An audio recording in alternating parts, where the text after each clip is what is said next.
welcome MeShawn Green.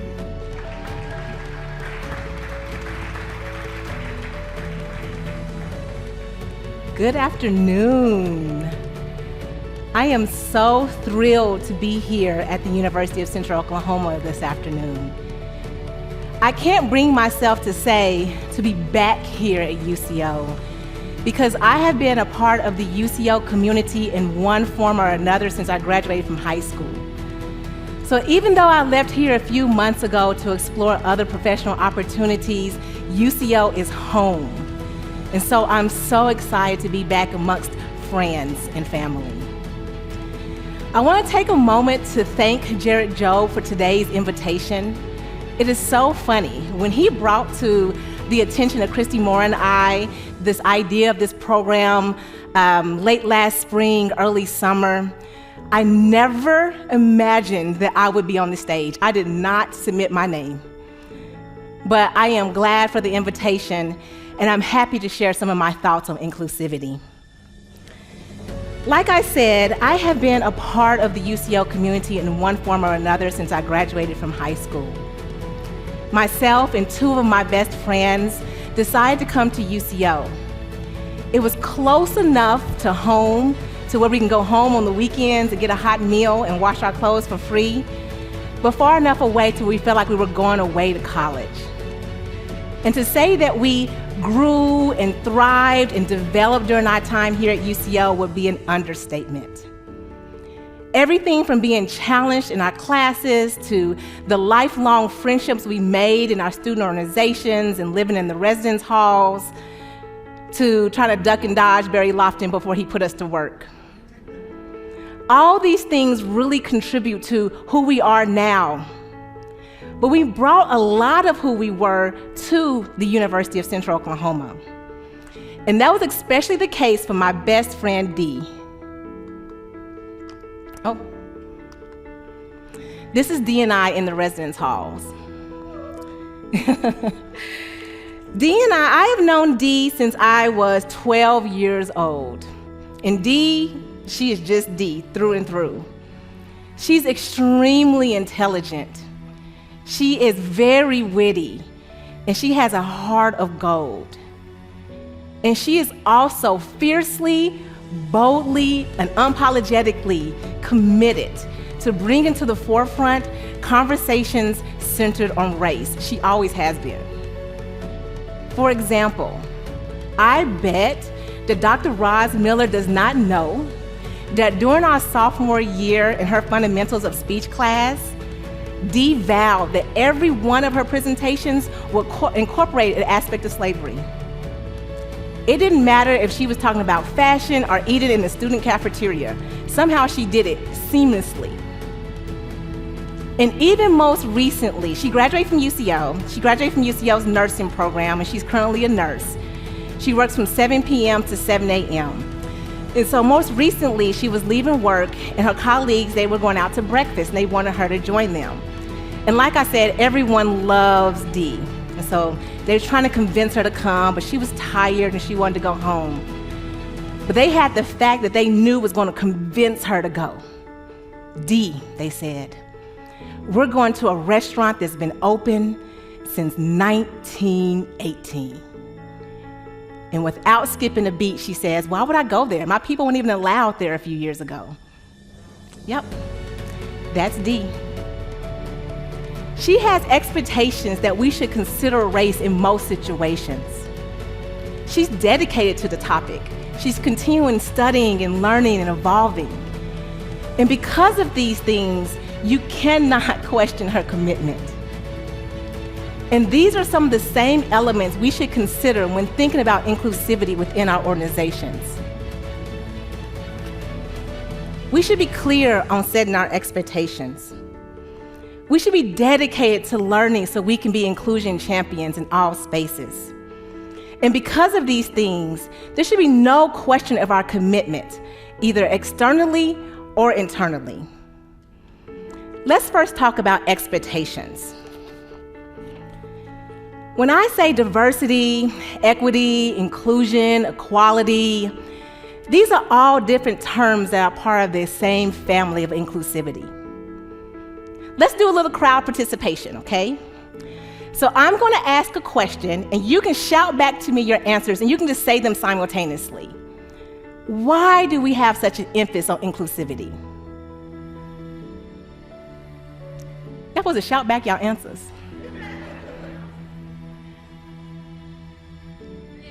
Creativity, equality. One more and I'll move on. Innovation, variety. All these reasons, and we have a focus on inclusivity because there has been a real practice of exclusion.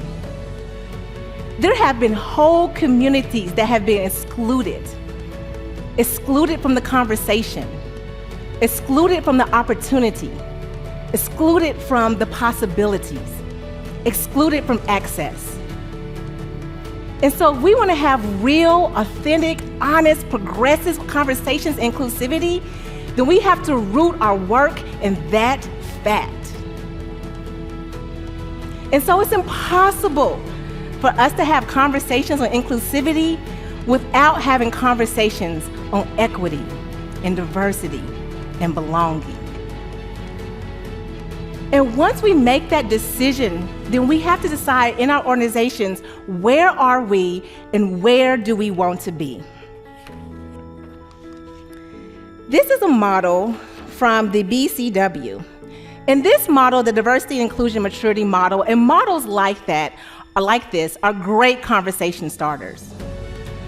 Where are we in our organizations?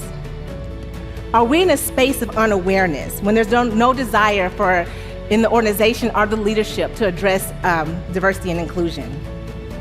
Are we in a state of being compliant? Will we address it because we need to? And in our leadership, there's no one who really owns D&I. It kind of lives in certain areas of the organization. Are we living in it being strategic? That it is important to our success and connected to our goals. And all leaders without the organization incorporate it within their plans and hold people accountable. Are we integrated, where it's part of all our policies and practices? And our leadership have strong D&I knowledge integrated into all their activities. Is it disruptive, where it is innovative and courageous and challenging the status quo? And all our leaders challenge their own thinking and the thinking of others. Once we take an honest look about where we are, we have the opportunity to talk about where do we want to be realistically. Realistically, are we in a space to be in integration? Or are we in a space to be in disruption? It doesn't mean that we can't change it as we move forward, but we have to be honest about realistic, what are our next steps? Being clear about where we are and where we want to be provides clarity and direction within our organizations. Otherwise, we have some people working towards disruption, while some people are great at being strategic.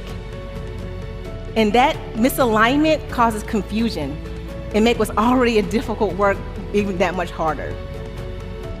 So we have to take some time to think about where we are in our organizations and then reflect on where we want to be. Simultaneously, while we're doing that work, we have to continue to be educated within ourselves. You can't have inclusion without I know it's an overused statement, but it has a lot of truth in it. It is the people that move forward this work. It is their people and their everyday decisions and everyday interactions that make the difference. And therefore, it's important that the people are equipped to do this work. What are some of the ways that people can be equipped?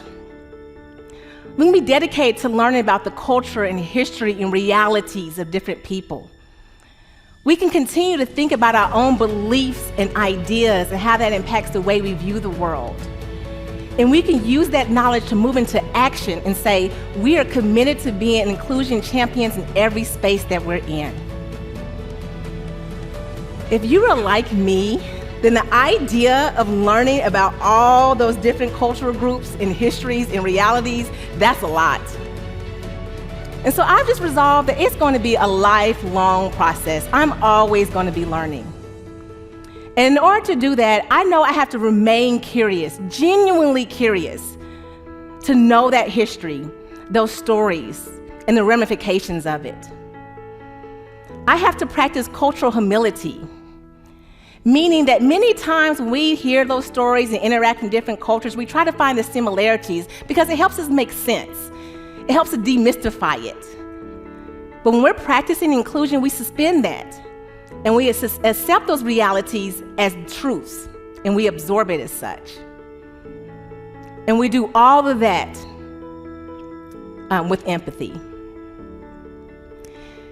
Probably difficult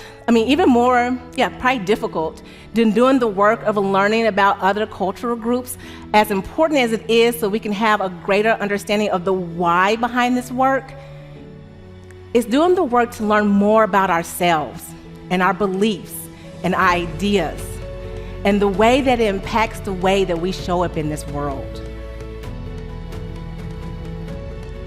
Usually when I say that, people will say, oh, you think I'm a bad person, or you think I have all these biases and prejudices. No, I absolutely do not. I think that we're all inherently good people who want to do good work. But do I think we all have biases? Absolutely. And we need to stop making that a bad thing. I like to say we can't stand in the rain and not get wet. And what I mean by that is that when we enter into the world, it was already turning with its own ideas and its own beliefs and its own portrayals, and we enter into it. So naturally, we absorb a lot of that information and take it as our own. And as such, we have these erroneous ideas about different cultural groups. That's what we need to realize and accept. But as people who's dedicated to being inclusive, as inclusive champions, then we need to take a moment when we have and kind of think of all our thoughts and actions lining up with what we want to achieve. We gotta be like, whoa, what was that? I remember when I was about 8 years old, myself and my cousins were riding in the car. And, it was a station wagon, I'm dating myself, but we were riding in the back seat of the car. And my cousins were teasing me. MeShawn's gonna marry a white man. MeShawn's gonna marry a white man. They teased me. I'm getting mad. I'm getting frustrated. My little cheeks are getting red. No, I'm not! I cried back to them. No, I'm not! What was that about? It might seem like innocent teasing between cousins, but it's those moments. The moments we've all been part of in jokes, in conversations, in portrayals, that we have to sit back and say, hey, how has that impacted the way I view and see the world? Now, of course, adult me would have said to 8-year-old me to tell my cousins, and he's gonna look like Brad Pitt. But I didn't have that language, nor did I know who Brad Pitt was. But we have to be able to think about how our interactions and backgrounds impact the way we show up. I have another quick story. I have a nephew, and at this point, he was probably in late middle school, early high school. And we were driving in the car, and I don't know what we were talking about, but he says, of course black people are criminals. Look who's in prison. What? I've done the studies. I'm unpacking things for myself. But to hear it out the mouth of the baby, it's deep, it's socialized. We start to believe the messages that we have received. And we have to do a lot of unpacking towards that. And I hope we did a lot of unpacking that day. And we do all these things, and we say, once we are continuing to learn about other cultural groups and committed to learning about ourselves, then we're committed to being inclusive champions in every space that we're in. How many of us consider ourselves allies? Raise your hands. Hi. Absolutely. So as allies, if we're not questioning the status quo at least 20 times a day, we might have some opportunities to grow in our allyship. We have to ask the hard questions. We have to say, how is our work supporting the underserved and underrepresented? Because we know if we have that point of view, we're supporting everybody. But we need to do so with intentionality.